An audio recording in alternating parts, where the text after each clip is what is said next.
Big ബോസിൽ garden ഏരിയയിൽ balloon പൊട്ടിക്കുന്ന മത്സരം ഉണ്ടായിരുന്നു. എല്ലാവരും കൂടെ നിന്ന് ഒരു കയ്യിൽ ബലൂൺ പിടിച്ചിട്ട് മറ്റേ കൈ കൊണ്ട് ഒരാളുടെ ബലൂൺ പൊട്ടിക്കണം, അതാണ് ടാസ്ക്. അപ്പം എല്ലാവരും കൂടെ നിന്ന് കളിക്കുന്നതിൻ്റെ ഇടയ്ക്ക് ഓരോരുത്തരായിട്ട് ഔട്ടായി അവസാനം 4 പേരായി.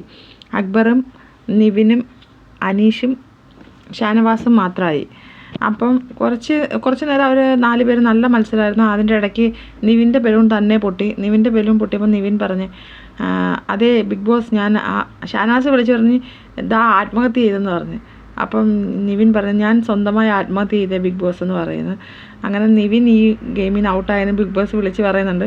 അത് കഴിഞ്ഞ് പിന്നെ 3 പേരായി. ഇവർ 3 പേരോടുള്ള ഗെയിമിൽ അക്ബർ നന്നായിട്ട് കളിച്ചതാണ്. പക്ഷേ ഇവർ 2 പേരോട് അക്ബറിനെ ടാർഗറ്റ് ചെയ്ത്. അപ്പം അക്ബർ ഇതിൻ്റെ ഇടയ്ക്ക് അനീഷ് മറിഞ്ഞൊക്കെ വീഴുന്നുണ്ടായിരുന്നു. സോറി എന്നൊക്കെ അക്ബർ പറയുന്നുണ്ടായിരുന്നു. അത് കഴിഞ്ഞിട്ട് അക്ബറിൻ്റെ ബലൂൺ പൊട്ടി.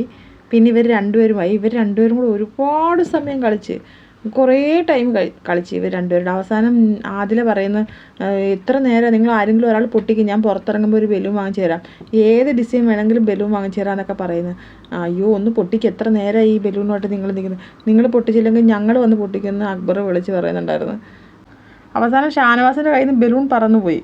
ബലൂൺ പറന്നു പോയതും അനീഷ് ബലൂൺ പൊട്ടിക്കാതെ ഷാനവാസിന് വന്ന് ഇങ്ങനെ അടങ്കം പിടിച്ച്. അപ്പം ഷാനവാസ് അനീഷിൻ്റെ ബലൂൺ പൊട്ടിച്ച്. ഇത് അനീഷിന് ഓടിപ്പോയി ഷാനവാസിൻ്റെ ബലൂൺ പൊട്ടിച്ചാൽ മതിയായിരുന്നു. പക്ഷേ ഷാനവാസിനെ വന്ന് പിടിച്ച് പോകാതിരിക്കും. ഷാനവാസ് ബലൂൺ എടുക്കാതിരിക്കാൻ വേണ്ടി പിടിച്ചതാണ്. പക്ഷേ അനീഷിൻ്റെ കയ്യിലിരിക്കുന്ന ബലൂണിനെ പറ്റി ചിന്തിച്ചില്ല. അങ്ങനെയാണ് അനീഷ് ഔട്ടായത്.